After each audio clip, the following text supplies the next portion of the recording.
you witches, wizards, and muggle-ass bitches. Welcome back to SkywayTj, and today we are going to be ranking all 11 Harry Potter movies. I am the self-assured and 100% correct biggest Harry Potter fan on the planet. I know everything there is about Harry Potter, and therefore I am the ultimate decision maker on what is the best Harry Potter movie. I am right in this situation. No one else is right here. I win. Okay? Let's get fucking started. Avada Kedavra, bitch. Before we get things going, just look at Harry's wand. Isn't Harry's wand like the coolest thing? I always thought Harry's wand was super cool. I don't know why. It's just, I love that they added this kind of shit in like the third movie onward, where they actually made the wands look different.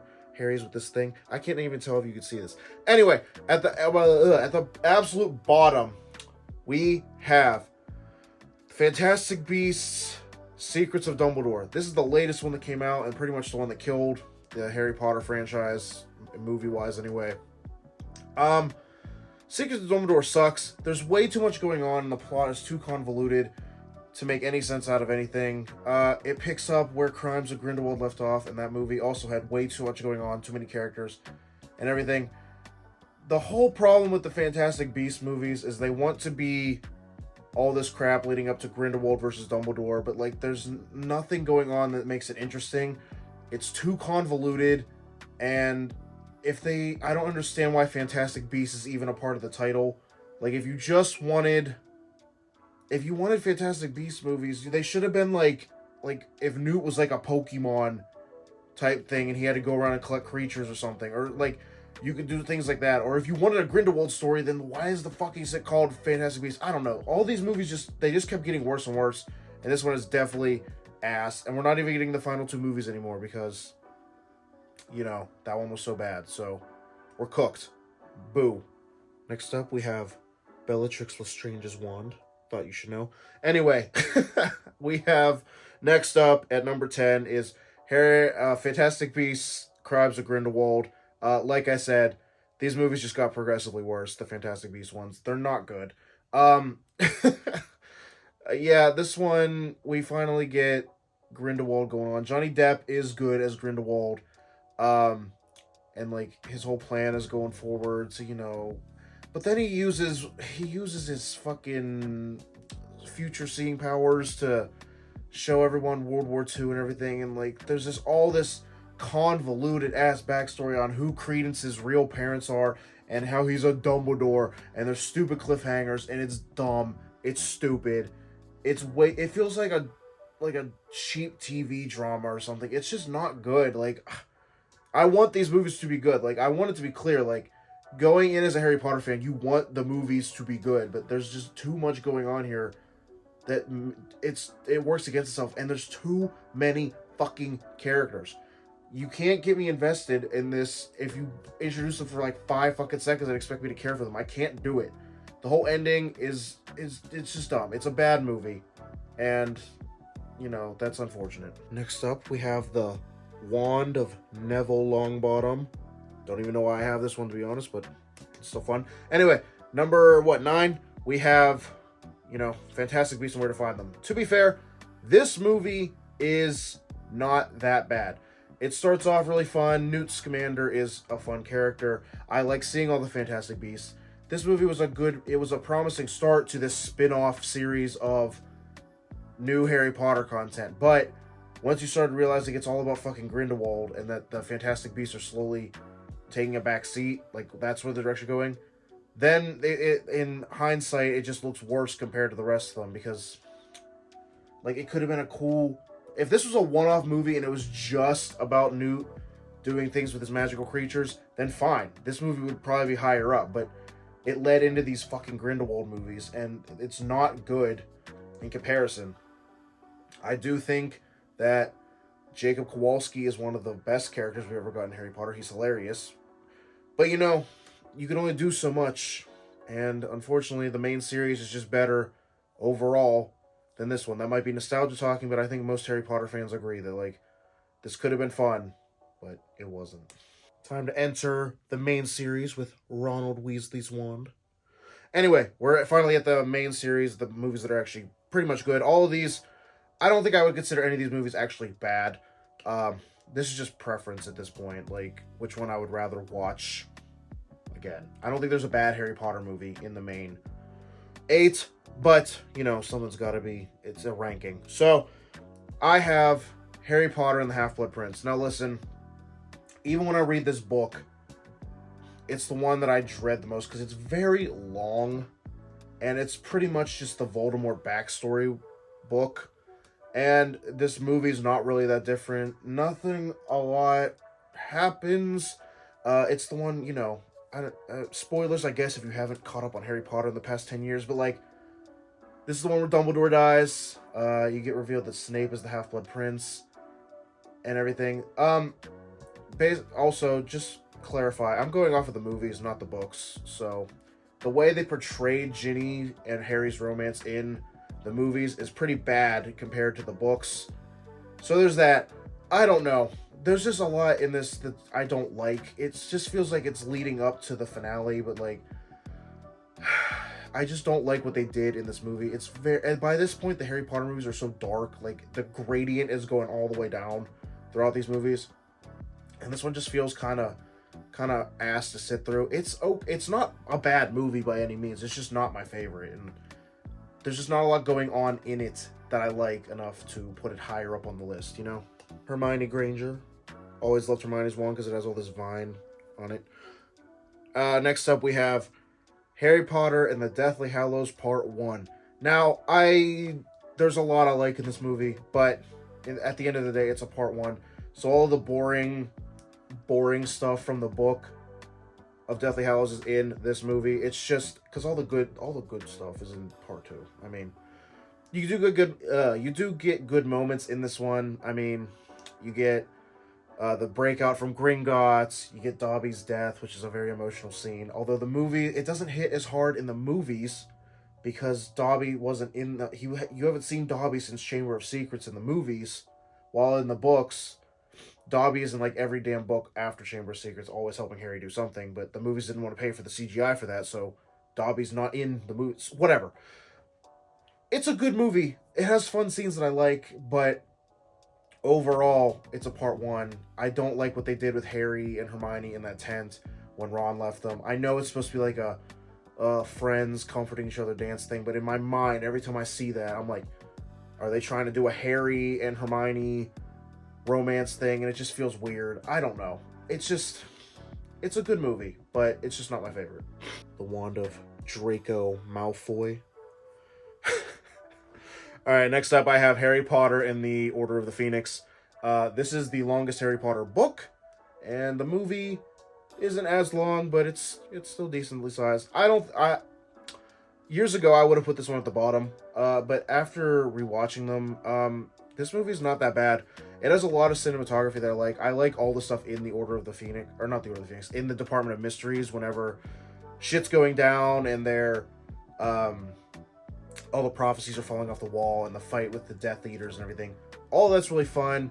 I think Daniel Radcliffe's performance here is one of the best in the franchise. And him, you know, reacting to Sirius getting blasted and dead is really, really powerful. I really like that. The duel between Dumbledore and Voldemort, it's not long, but it's a really fun part of the movie. And the casting of Dolores Umbridge is perfection. I think that's Imelda Staunton. She does fucking amazing. She is exactly what I pictured Umbridge being from the books. And she does so well.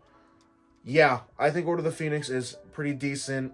There's these other movies ahead of it I just, you know, prefer to watch more. But yeah, Order of the Phoenix is a dark movie because we're at the point where the movies are just like extremely adultish, and I think this movie does a pretty good job in capturing Harry's slow eventuality with his fate and everything. So I think this one does a pretty good job. I'm out of wands after this, so I won't talk about them anymore. This is Voldemort's.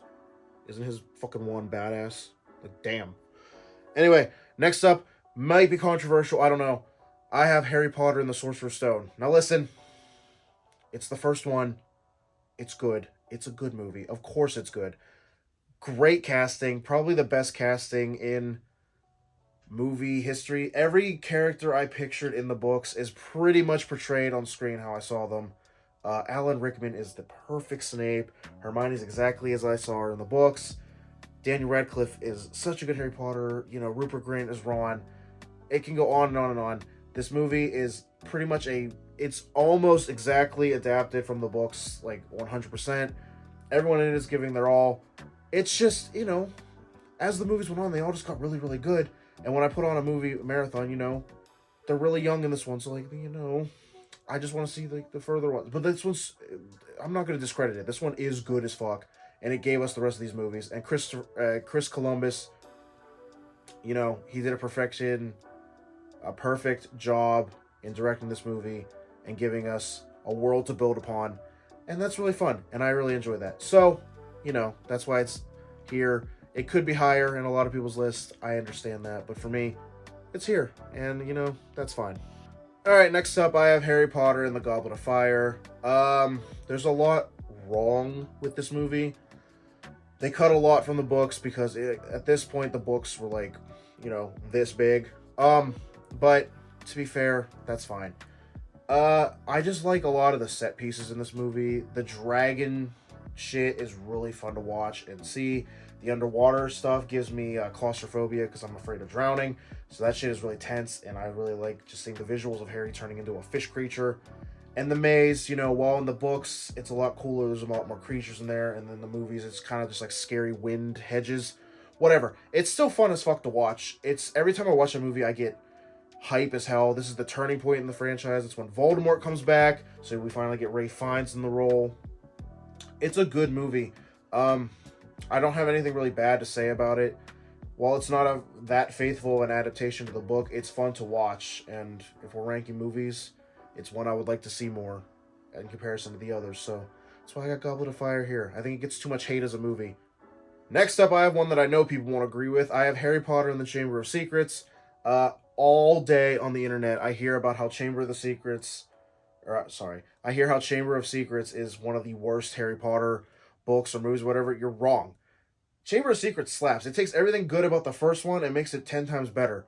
The characters are a little bit more grown up, so they're better at acting at this point. The fucking basilisk is cool as hell. The mystery of what's going around the school and petrifying all these students. It's a good fucking movie. It's always suspenseful hearing that voice in the movie of the fucking snake talking to Harry. This movie slaps. I don't understand the hatred towards it. And Harry going down there like the badass he is to save Ginny and stabbing that fucker in the face. Come the fuck on. This is the first time we get introduced to a Horcrux too, even though we didn't know about it until way further on. This movie slaps. I don't understand the hate. What are we talking about here online? Talking about how Chamber of Secrets is one of the worst. You're wrong. You're wrong. You're wrong. You're wrong. You're wrong. In 2, I have Harry Potter and the Deathly Hallows Part 2. It's no surprise that the finale of the original franchise is one of my favorites. And it's action-packed almost from start to finish because this is the part of the book where shit is just going down. The Battle of Hogwarts is one of my favorite things in media history. It's kind of like a cinematic event. Like, you just kind of had to be there in the theaters to watch it. It's so much fun to see your favorite characters battling their lives out and everything. You get great performances from everyone. The final duel between Harry and Voldemort, while very different than the books, I really enjoy.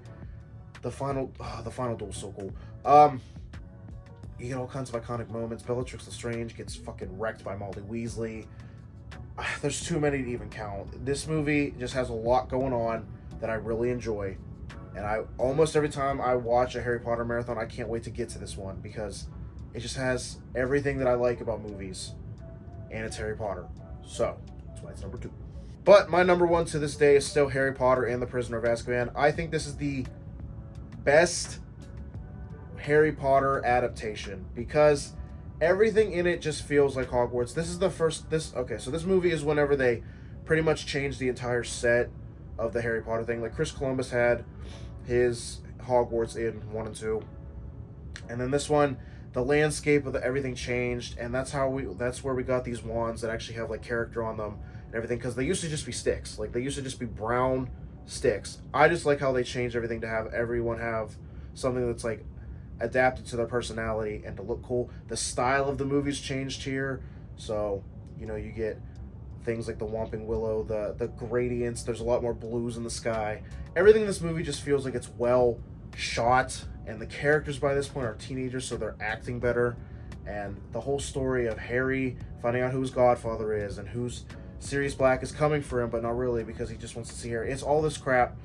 You get all this deep lore into how Lily and James got found out by Peter Pettigrew, but not Sirius. It's just a lot going on. It's a great movie. It's fun to watch. I love Prisoner of Azkaban, and it's the only director in this franchise who did one movie. I think it's Alfonso Cuarón or something. I'll put it on the screen.